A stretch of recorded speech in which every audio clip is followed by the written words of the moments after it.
Picture an ordinary Tuesday afternoon. A woman in her 70s catches her foot on the edge of a rug while doing housework. She falls, feels sharp pain in her hip, and can't move her leg. At the hospital, an X-ray reveals a hip fracture, and surgery is scheduled right away. Her family assumes it was simply an accident. But her doctor points to something else. The real cause is likely osteoporosis, a condition that had been silently weakening her bones for years. Today we're covering why this disease is so dangerous, and what you can check and do about it starting now. Here's why this matters. Most people think of osteoporosis as just a mild part of aging, something that happens quietly without symptoms. And that's exactly the problem. It's often called a silent disease because it progresses without pain or warning. Signs until, one day, a minor fall, or sometimes even a cough or sneeze, results in a broken bone. When that fracture happens at the hip or spine, it can become far more than just an injury. Let's look at the numbers. Large population-based surveys in the U.S. estimate osteoporosis prevalence at around 12.6% among adults 50 and older, with rates considerably higher in women. Yet screening rates remain surprisingly low. Several studies report that only around 20% of people who should be screened actually receive bone density testing. That means a large number of people discover their bones were already weakened only when they experience a fracture. So why is hip fracture such a serious event? Multiple cohort studies report that 1-year mortality after hip fracture in older adults ranges roughly from 20 to 30%, varying by study, country, and time period. That translates to roughly 1 in 5 to 1 in 3 people dying within a year of the fracture. This isn't usually because of the fracture itself, but because of what follows: prolonged bed rest, a sharp drop in activity, complications like pneumonia or blood clots, and the compounding effect of other existing health conditions. In other words, a hip fracture can be the first domino in a rapid decline of overall health. Here's the encouraging part. Fractures from osteoporosis aren't an inevitable fate. They're something that can genuinely be managed and delayed.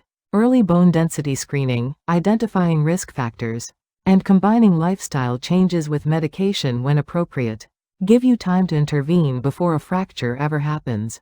The challenge is that most people don't get screened until after a fracture occurs, which is exactly why this information matters now. Practically, bone density screening is the first step.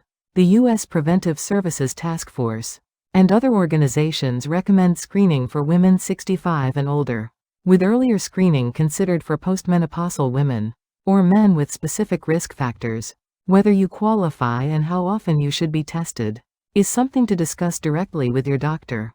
Second, weight-bearing exercise.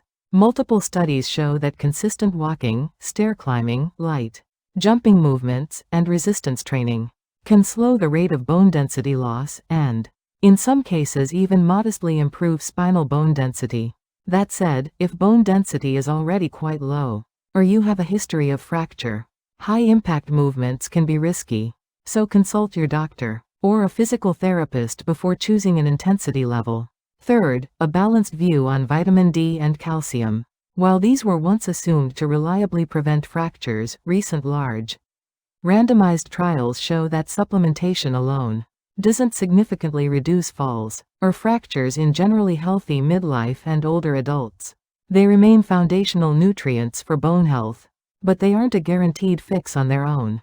If you have a documented deficiency, supplementation may still be warranted, ideally guided by a blood test and your doctor's recommendation rather than high-dose self-supplementation. Fourth, checking your home environment.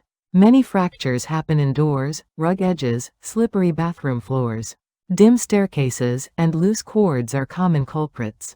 Simply identifying and addressing these hazards can meaningfully reduce fall risk. A safety note: everything discussed here is general information and cannot replace an individual diagnosis or treatment plan.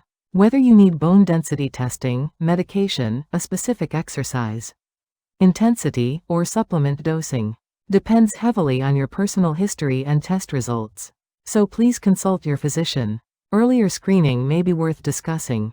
If you've already had a fracture, use long-term steroids, or experienced early menopause, For this week's action plan, check whether you or a family member falls into a screening age or risk category. Look for recent bone density test records or Schedule 1. Walk through your home for fall hazards like rugs and lighting. Try 20 to 30 minutes of walking or lightweight bearing exercise. Review whether your calcium and vitamin D intake is adequate. Address any hazards you find or consider grab bars. And finally, reflect on the week and schedule a doctor's visit if needed. Bones may not send obvious signals, but they're living tissue quietly changing every day. If this was helpful, please like, subscribe, and share it with an older parent or loved one who could benefit.